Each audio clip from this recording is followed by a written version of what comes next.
Se la nuova legge sulla legittima difesa ha acceso un po' ovunque un vivace dibattito politico, tra chi segue con particolare attenzione l'evolversi dei lavori parlamentari c'è anche un avvocato padovano. Ernesto De Toni è il difensore di Walter Onichini, macellaio di Legnaro, condannato in primo grado a 4 anni e 11 mesi per tentato omicidio. Il 22 luglio del 2013 Onichini sparò 2 colpi con il suo fucile a pompa dopo aver sorpreso un ladro nel giardino di casa. Il suo è uno dei casi che ha contribuito ad alimentare le spinte ad una riforma della legittima difesa. Ma quanto la nuova legge potrebbe cambiare l'esito del processo fissato ad aprile alla Corte d'Appello di Venezia?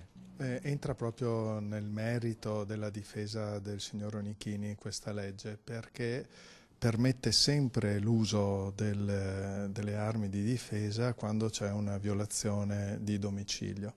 Mentre prima doveva essere comunque proporzionato, se rimane così la legge come è stata proposta e come è in discussione, la parola sempre che va a sostituire, che va ad aggiungere la descrizione della condotta che non viene più punita, a questo punto vedremo che cosa succede, però la parola sempre che viene aggiunta sicuramente va a sistemare delle questioni che sono sul tavolo delle valutazioni discrezionali dei giudici. La nuova legge sulla legittima difesa potrebbe dunque cambiare il corso del processo a Walter Onichini. Si è fatto l'opinione che ci siano i tempi tecnici perché la legge possa entrare in vigore quando il processo è ancora in corso.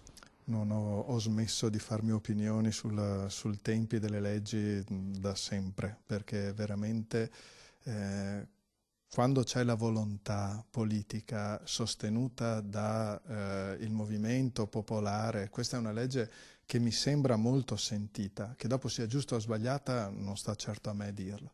Quando c'è la volontà politica si fa tutto in un attimo, se questa volontà politica manca non si arriva mai a niente.